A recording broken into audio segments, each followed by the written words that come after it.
All right. So we're gonna get into what's up with in the black community and the black hip hop community is always been, especially now with the war, it's been this myth about Jews running hip hop or Jews running the world. What is up with this shit? Like I do not understand it. It's just like it's an extreme syndrome of victimhood. Always pointing the finger when you don't know what the fuck is going on. Just point the finger at the people who look like they might be doing it. Like this makes no sense. Like Jews do not run hip hop. Jews do not run the world. Yes, there's a few Jewish talent agents that worked for some that that started a few labels, but Jews do not run hip hop. They do not run the world. See, this is the thing. Before we get into this, well, matter of fact, let's go ahead and get into it.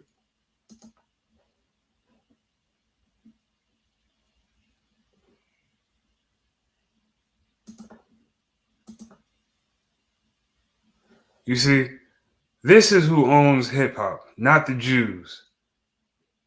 The big three: Warner Records, Universal Music Group, and Sony Music Group.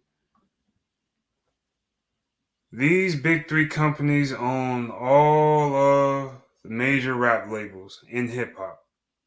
And I'm gonna go through who the CEOs and who created these three companies. None of them are Jews. It's Ukrainians and French people and other Europeans. None of them are Jews. So I don't know where y'all are getting that from. That Jews run hip hop. And even if Jews did run hip hop, let's get one thing straight.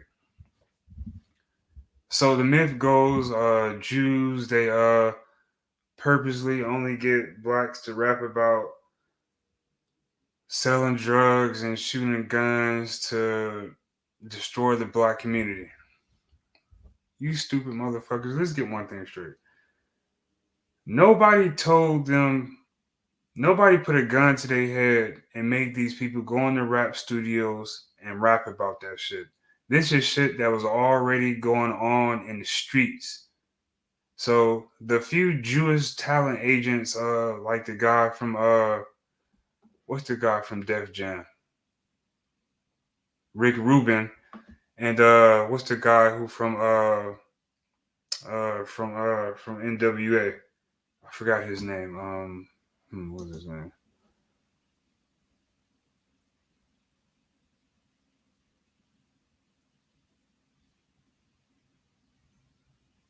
Heller, I think that was his name or something like that.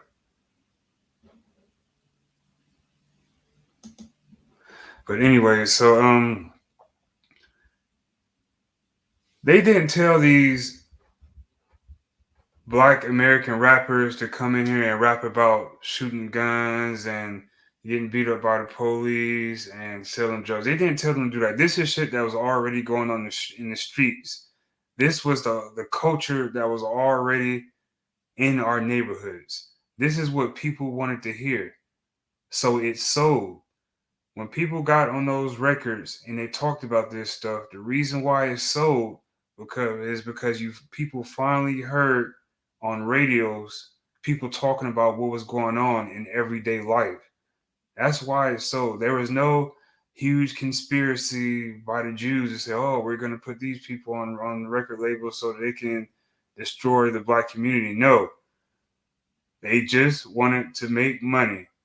And the people wanted to hear people rapping about shit that was going on in everyday life, like with NWA, in the streets of Compton, getting beat up by the police, selling drugs, shooting gangs. This is everyday life culture of a lot of black people in America. So this is the shit that the people wanted to hear. If the people didn't want to hear it, then it wouldn't be no rappers. They wouldn't make no money. There would be no rappers in the world if the people don't want to hear what they're saying. Always remember that. And also, remember this. If it isn't for the Jews or the white people in these major record labels and companies, there wouldn't be any fame and glory to black people outside of sports and act in Hollywood acting. Because when it comes to music, the only people who gave us a spotlight are these owners of these record labels and these companies. These are the people who gave us the spotlight. These are the people who made hip hop a global thing. These are the people who made everybody around the world want to embrace hip hop and want to be black and want to know about us. These are the people who paved that way and gave that to us. So I want you to think about and imagine, what would the world be like if it wasn't for the owners of these major labels and companies highlighting and spotlighting what was going on in black communities by getting rappers to rap about it? No one would give a fuck about hip hop. Nobody would give a fuck about black people in America. This would just be some shit that only we know about when we in our neighborhoods. And once we leave our neighborhoods, wouldn't nobody know about it and wouldn't nobody give a fuck. I want you to imagine that.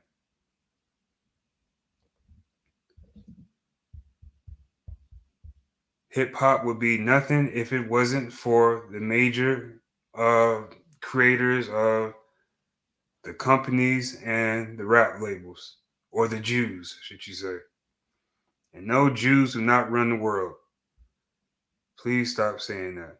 It's 13.1 million years in the world. 51% of them is Christian, 6.5% is Muslim, 3.9% are Hindus, and 1.7 of them, point 7 of them are Jewish. And no, the Rothschild family, that's another big myth that's been floating around the internet. They do not own all those banks. There's no proof on what y'all say, but we're going to get into that later. So anyway, so you have, oh yeah, and one more thing. So the Jews and the creators and the talent agents of these rap labels and some of the owners of these companies, they put us on. They put Black Americans on. They got a lot. They put a lot of money in our pockets. Now you have. They got to eat too. Now, anytime you got a contract, the people, everyone has to eat. The person who gives you the contract, they have to eat. So I'm not, of course, there's been some slave contracts or whatever, but for the most part, people made a lot of money, more than what the fuck they would have been, or more than what they would have made without it. So imagine that.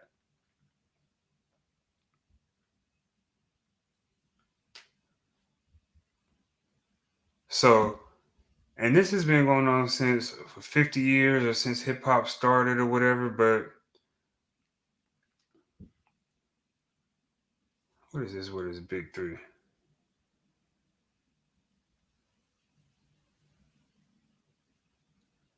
You got Warner Records, Universal Music Group, and Sony Music Group.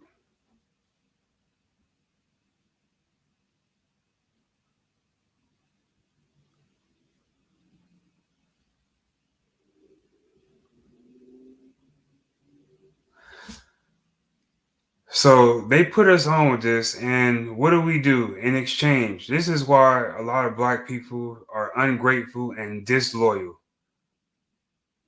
Disloyal motherfuckers want to go and have all these anti Semitism comments and talk about how you can't stand the Jews and this and that. After these are the people that put y'all on. No one in the world would know about hip hop or black Americans if it wasn't for these people putting y'all on. The new wave is being independent. That independent shit, that would just be something that's only popular in the neighborhood if it wasn't for the major creators of the labels and companies. Understand that. So I don't understand why in the fuck with this whole Israel versus Palestine thing, people are bringing up, oh, the Jews run hip hop in the world and they're using black Americans. Oh my god. And then choosing some goddamn Arabs who don't give a fuck about you and are more racist than white people have ever been. What the fuck have Jews done to you? Blacks and Jews share a lot more in common than blacks and some goddamn Arabs do. Let's get that straight. Both black people and Jews have been slaves and mistreated by everybody all around the world and put down by Arabs.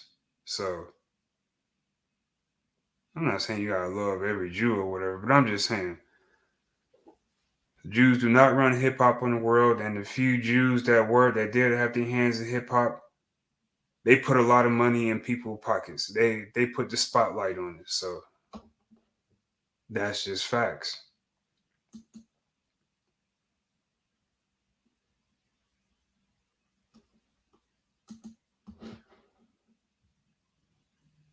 The majority shareholder of Warner Records, Len Blavinik.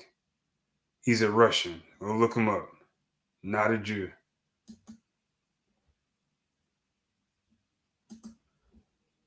Why don't you read this? Now this guy is from I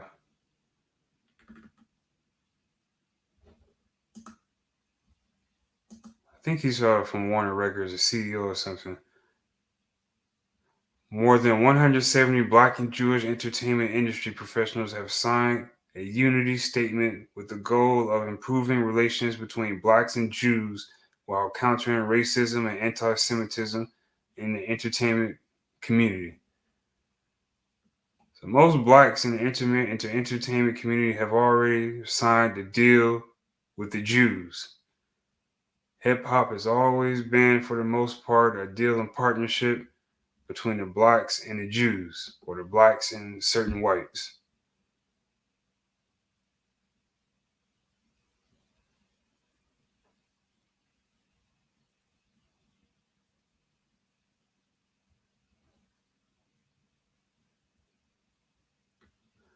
The black and Jewish communities who have a long history of supporting and working together are so much stronger when we stand together in this fight against hate.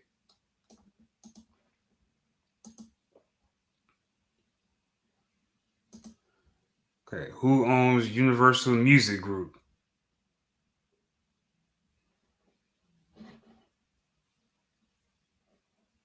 Businessman Vincent Bolloré, whatever his name is. He's French. You can look him up. Not a Jew.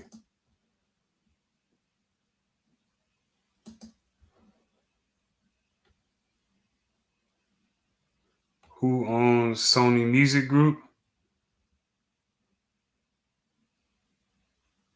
Sony Music Entertainment is the New York based recorded music company fully owned by Japan's Sony Corporation, run by CEO Rob Stringer. Sony Music count brands such as Epic Records, Columbia Records, and RCA within its front label family. I don't see any Jews unless I'm mistaken. Rob Stringer. I don't think I looked him up. Not sure if he's a Jew or not. Correct me if I'm wrong though.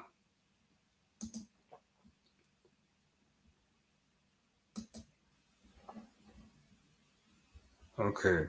Rick Rubin, the creator of Def Jam. Now, Def Jam paved the way for a lot of black people. And put a lot of money in black people's pockets and put a lot of spotlight and generational wealth in blacks.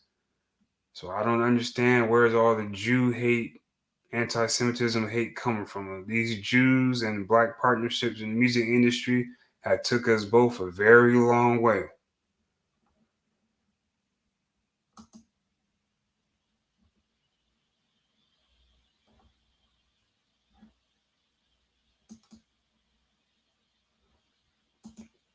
Here's a few of the most popular rap labels.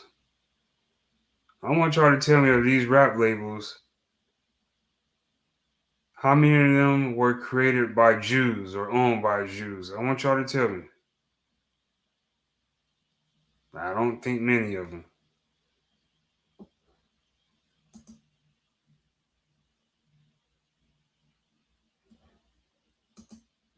Okay, Interscope Records, founded by Jimmy Levine and Ted Field. I don't think that they're Jews. They don't sound like Jew names. I could be mistaken.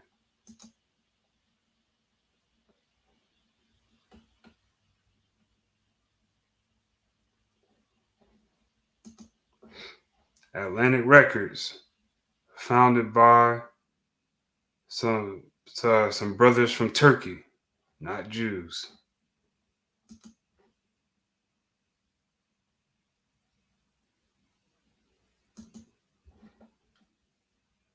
Rockefeller Records,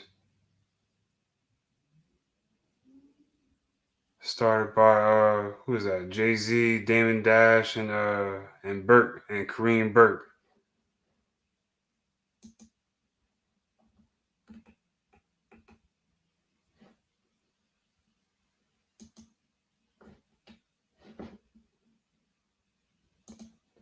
Now the BET Awards, which was disgusting. Now don't get me wrong.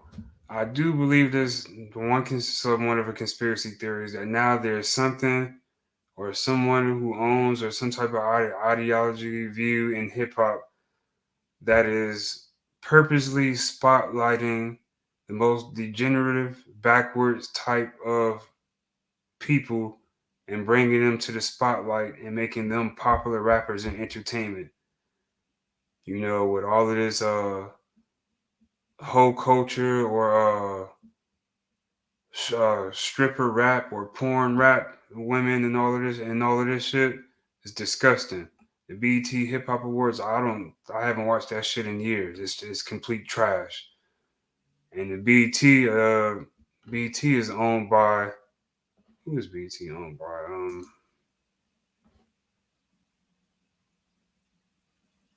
So BET is owned by CBS Entertainment Group. Yeah. So it's kind of hard to get down to who's exactly owns that or is pulling the strings behind that. There's multiple strings, so you can't really say that Jews were behind that. But whoever fuck is behind it, yes, somehow, some way, BT needs to be bought from these people because the image and trajectory needs to be changed because this is fucking disgusting right now. And the way it's looking right now, the imagery that they putting out for us in hip hop is making us look like wild animals. It's like making us look like untamed wild animals that need to be locked up and enslaved. That's where it's going.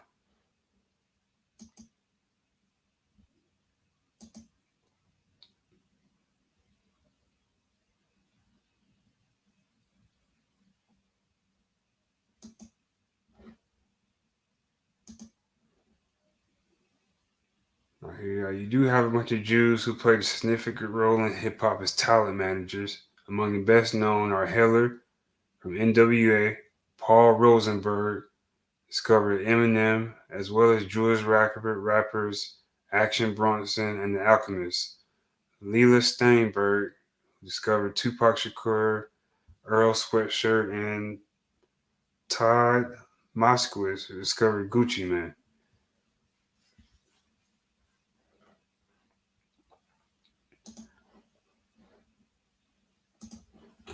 Now let's get into this whole the Jews run the world bullshit. I don't know where the fuck y'all are getting this from. Like I said, most of the millionaires in the world are Christians and Muslims, not Jews.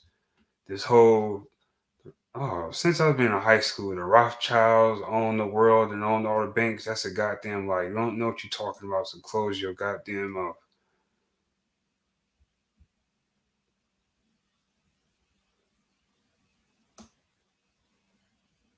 You know, the claim is that all of the major banks, central banks, are owned by the Rothschilds. None of the banks that are listed in most of these memes are owned by the Rothschilds family. The majority of banks listed are publicly owned. Two of the banks listed, the United States Federal Reserve and the European Central Bank, are owned by these member banks and do not have private shareholders, according to the information on the organization's website.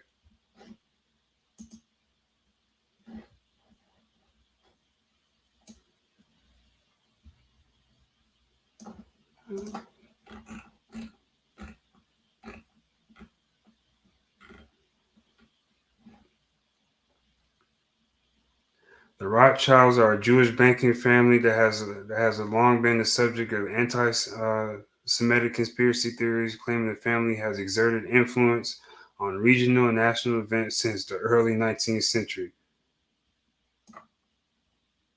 But there has been no evidence they own any of the banks listed in the video. The video mentions 17 central banks, including the Fed, the European Central Bank, the Reserve Bank in Australia, and the Bank in England and the Bank of Canada. Except for the Fed and the European Central Bank, all the banks mentioned in the above video have been nationalized, according to the academic research and the institution's websites. This means that national government bought all stock in the central bank, said Gary Robertson, the professor in economics at the University of California, Irvine.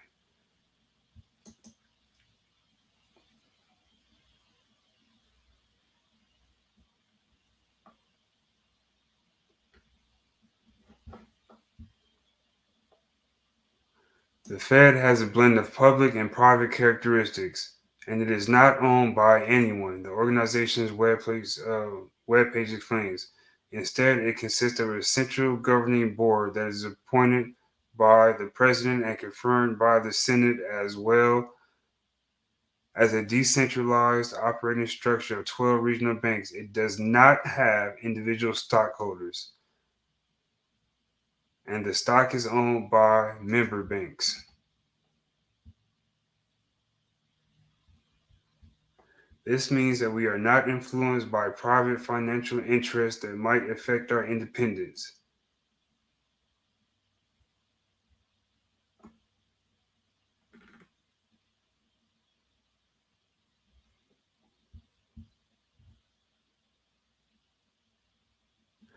The Facebook post also claims that the Rothschilds family owns more than 100 other banks, but does not include the names of the banks or private any evidence to support the claim. Claims that Rothschild's family owns central banks may be incorrectly drawings from the fact that before World War II, the Bank of England and the Bank of France were privately owned corporations,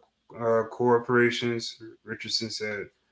Before these banks were nationalized, many influential banking families, including the Rothschilds, owned stocks in these banks and had family members in their leadership. But it's inaccurate to say any single family owned or controlled these banks, Richardson said. Though the weekly bankers and businessmen did own most of the stock and influence over their decisions, ownership and control was dispersed among bankers and businessmen.